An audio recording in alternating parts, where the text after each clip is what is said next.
નમસ્કાર, ગુજરાત હવામાનના સમાચાર સાથે હું છું ભગવતી વિશાવડિયા। રાજ્યમાં ફરી એક વખત મેઘરાજા છે તબાહી મચાવશે, કારણ કે આપણે જોઈએ છીએ કે પંજાબમાં જે પ્રમાણે રૌદ્ર સ્વરૂપ જોવા મળી રહ્યું છે, નદીઓનું જે પ્રમાણે વરસાદ આવી રહ્યો છે અને ત્યાંના જે ગ્રામ્ય વિસ્તારો છે તે જળમગ્ન થયા છે, ત્યારે ગુજરાતમાં પણ ફરી એક વખત ધોધમાર વરસાદની હવામાન વિભાગે અને હવામાન નિષ્ણાતો દ્વારા આગાહી વ્યક્ત કરવામાં આવી છે। ત્યારે દક્ષિણ ગુજરાત, સૌરાષ્ટ્ર અને મધ્ય ગુજરાતના કેટલાક ભાગોમાં ધોધમાર વરસાદની હવામાન વિભાગે આગાહી કરી છે। જે પ્રમાણે ઓગસ્ટ વરસાદ આવ્યો હતો, ત્યારબાદ નાનકડો બ્રેક આવ્યો અને હવે સપ્ટેમ્બરમાં ફરી મેઘરાજા છે વરસી લેવાના મૂડમાં છે। આ વખતે છે જે નવો રાઉન્ડ છે તે ઘાતક હશે તેવું હવામાન નિષ્ણાતો કહી રહ્યા છે। ખાસ કરીને તહેવારો છે એટલે નવરાત્રીનો તહેવાર પણ આવવાનો છે અને નવરાત્રીના દિવસો દરમિયાન પણ વરસાદ આવશે તેવી આગાહી અંબાલાલ પટેલ દ્વારા વ્યક્ત કરવામાં આવી છે। 5મી સપ્ટેમ્બર એટલે કે શુક્રવારની વાત કરીએ તો દક્ષિણ રાજ્યના 3 જિલ્લામાં રેડ એલર્ટ આપવામાં આવ્યું છે। આજે ખાસ કરીને આ 3 જિલ્લાઓ છે ત્યાં રેડ એલર્ટ અપાયું છે, જ્યાં ભારેથી અતિ ભારે વરસાદ જોવા મળશે। આ સિવાય રાજ્યના 8 જિલ્લામાં ઓરેન્જ એલર્ટ, જ્યાં મધ્યમથી ભારે વરસાદ જોવા મળશે અને 18 જિલ્લામાં યલો એલર્ટ રહેશે। મોન્સૂન ટ્રફના કારણે રાજ્યમાં ફરી એક વખત ધોધમાર વરસાદની હવામાન વિભાગે આગાહી વ્યક્ત કરી છે।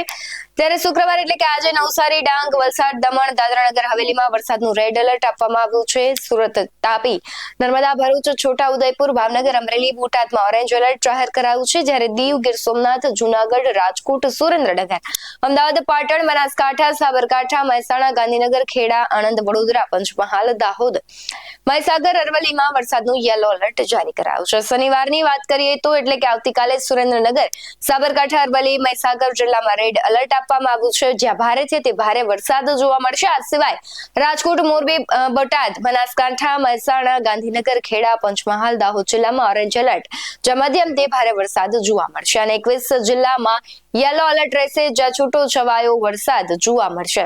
ખાસ કરીને ગઈકાલની વાત કરીએ તો રાજ્યમાં અચાનક વરસાદ છે અમુક વિસ્તારોમાં આવ્યો હતો, વાતાવરણમાં અચાનક આવ્યો હતો પલટો અને ધોધમાર વરસાદ કલાક 2 કલાક માટે ખાબક્યો હતો, ખૂબ સારો વરસાદ વરસ્યો। ત્યારે આગામી દિવસોમાં એટલે કે હવે રવિવારે 7મી સપ્ટેમ્બરની વાત કરીએ તો કચ્છ જિલ્લામાં રેડ એલર્ટ આપવામાં આવ્યું છે, જ્યાં ભારેથી અતિ ભારે વરસાદ જોવા મળશે। આ સિવાય મોરબી, સુરેન્દ્રનગર, પાટણ, બનાસકાંઠા, મહેસાણા, સાબરકાંઠા, ગાંધીનગર, અરવલ્લી, મહીસાગર જિલ્લામાં પણ ઓરેન્જ એલર્ટ, જ્યાં મધ્યમથી ભારે વરસાદ જોવા મળશે। ખાસ કરીને જૂનાગઢ, પોરબંદર, દ્વારકા, જામનગર, રાજકોટ, બોટાદ, અમદાવાદ, ખેડા, આણંદ સહિતના જિલ્લામાં યલો એલર્ટ રહેશે, જ્યાં છૂટો છવાયો હળવોથી મધ્યમ વરસાદ રહેશે। તો બીજી તરફ હવામાન વિભાગ દ્વારા સોમવારે એટલે કે 8 સપ્ટેમ્બરના વરસાદનો માહોલ શાંત પડશે તેવી આગાહી કરાઈ છે। સોમવારે ફક્ત 3 જિલ્લામાં યલો એલર્ટ આપવામાં આવ્યું છે અને બાકીના જિલ્લામાં વરસાદની આગાહી નહીવત છે। હવામાન વિભાગની આગાહી અનુસાર આજે વાત કરીએ તો રાજ્યમાં વરસાદી માહોલ સાર્વત્રિક રહેશે। ગુજરાતના અનેક વિસ્તારોમાં વરસાદી માહોલ જોવા મળશે અને આગામી 7 દિવસ સુધી કેટલાક જિલ્લામાં ભારે તો અતિ ભારે વરસાદ પણ વરસવાની શક્યતાઓ છે। ખાસ આજની વાત કરીએ તો નર્મદા, તાપી જિલ્લામાં રેડ એલર્ટ આપવામાં આવ્યું છે, તો ભરૂચ, છોટાઉદેપુર, સુરત, નવસારી, વલસાડ છે ત્યાં ઓરેન્જ એલર્ટ અપાયું છે। આ ઉપરાંત જે રાજ્યના અનેક વિસ્તારો છે, દરિયાકાંઠાના વિસ્તારો છે ત્યાં પણ એલર્ટ આપવામાં આવ્યું છે। માછીમારોને દરિયો ન ખેડવા માટે ખાસ ચેતવણી આપવામાં આવી છે, કારણ કે જે સિસ્ટમ સક્રિય થઈ છે તે ઘાતક સિસ્ટમ હોય તેવું હવામાન નિષ્ણાતો કહી રહ્યા છે અને ગુજરાતમાં આગામી દિવસોમાં પણ હજુ અતિ ભારે વરસાદની આગાહી કરી રહ્યા છે। તો બીજી તરફ હવામાન નિષ્ણાતોએ અંબાલાલ પટેલ છે તેમણે આગાહી કરતા કહ્યું છે 5 થી 9 સપ્ટેમ્બર દરમિયાન ભારેથી અતિ ભારે વરસાદની શક્યતા છે। સૌરાષ્ટ્રમાં મુસળધાર વરસાદ પડશે, જ્યારે ઉત્તર અને દક્ષિણ ગુજરાતમાં પણ ભારેથી અતિ ભારે વરસાદ પડશે। આગાહી અનુસાર 16 સપ્ટેમ્બર સુધી વરસાદની નવી સિસ્ટમ છે તે સક્રિય રહેશે અને કામ કરશે। હવામાન નિષ્ણાત અંબાલાલ પટેલે ખેલૈયાઓમાં ચિંતા વધારી છે, કારણ કે તેમણે નવરાત્રીને લઈને આગાહી કરી છે। તેમણે કહ્યું છે કે નવરાત્રીમાં હળવાથી મધ્યમ વરસાદ વરસી શકે છે, એટલે કે 22 સપ્ટેમ્બરથી ચાલુ થઈ રહેલી નવરાત્રીમાં છઠ્ઠા નોરતેથી દશેરા સુધી વરસાદનું વિઘ્ન રહી શકે તેવી શક્યતા છે।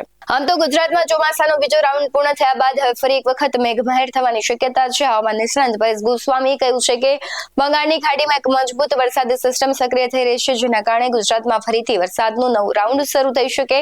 આ સિસ્ટમની અસર હેઠળ રાજ્યના વિવિધ ભાગોમાં 4 થી 8 સપ્ટેમ્બર દરમિયાન ભારેથી અતિ ભારે વરસાદ પડવાની શક્યતા છે।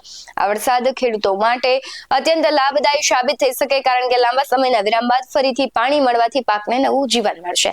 તો બીજી તરફ બંગાળની ખાડીમાં આવેલી સિસ્ટમ હાલ મધ્યપ્રદેશ ઉપર સ્થિર થઈ ગઈ છે, જે મધ્યપ્રદેશની સરહદને અડીને આવેલા છોટા ઉદેપુર, દાહોદ જેવા જિલ્લા અને મધ્ય ગુજરાત તેમજ કચ્છ ઉપર થઈને પશ્ચિમ દિશામાં આગળ વધશે. જો કે આ સિસ્ટમનો સિયર ઝોન છે ઉત્તર ગુજરાત અને સૌરાષ્ટ્ર પર રહી શકે તેવું અનુમાન છે.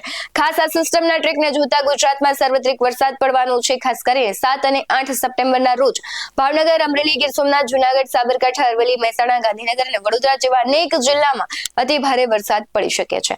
આ સિવાયના જે કચ્છ તેમજ સૌરાષ્ટ્રના અન્ય જિલ્લાઓ છે ત્યાં પણ નવો વરસાદનો જે રાઉન્ડ છે તેનો લાભ મળશે. પરંતુ ઉત્તર ગુજરાતના ગાંધીનગર, અરવલ્લી, મહેસાણા, સાબરકાંઠા જિલ્લામાં 2 દિવસ દરમિયાન 5 થી 10 ઇંચ સુધીનો વરસાદ પડી શકે છે. જ્યારે દક્ષિણ ગુજરાતમાં પણ અતિ ભારે વરસાદ અને મધ્ય ગુજરાતમાં પણ મધ્યમ વરસાદ પડી શકે છે. તો વડોદરા એક એવો જિલ્લો છે જ્યાં ભારેથી અતિ ભારે વરસાદ પડવાની શક્યતા છે. આ વરસાદી સિસ્ટમ ગુજરાતની નજીક આવી ગઈ છે, જેના પરિણામે 9 સપ્ટેમ્બર સુધી ગુજરાતના 80% વિસ્તારો છે ત્યાં વરસાદનો લાભ મળી શકે છે. વધુમાં તેમણે કહ્યું છે કે આ 2025ના ચોમાસાનો છેલ્લો રાઉન્ડ નથી. આગામી દિવસોમાં પણ વરસાદનો વધુ એક રાઉન્ડ પણ આવી શકે છે. જો તમારા વિસ્તારમાં અતિ ભારે વરસાદ છે તો તમે એ વિડીયો છે અમારા WhatsApp નંબર ઉપર મોકલી શકો છો. આવા જ વધુ અહેવાલો સાથે ફરી મળતા રહીશું. તમે અમારી YouTube ચેનલને સબસ્ક્રાઇબ કરવાનું, અમને Facebook અને Instagram પર ફોલો કરવાનું ભૂલશો નહીં. બાકી અમને અપડેટ્સ મેળવવા માટે જોતા રહો BS19 ન્યૂઝ. નમસ્કાર.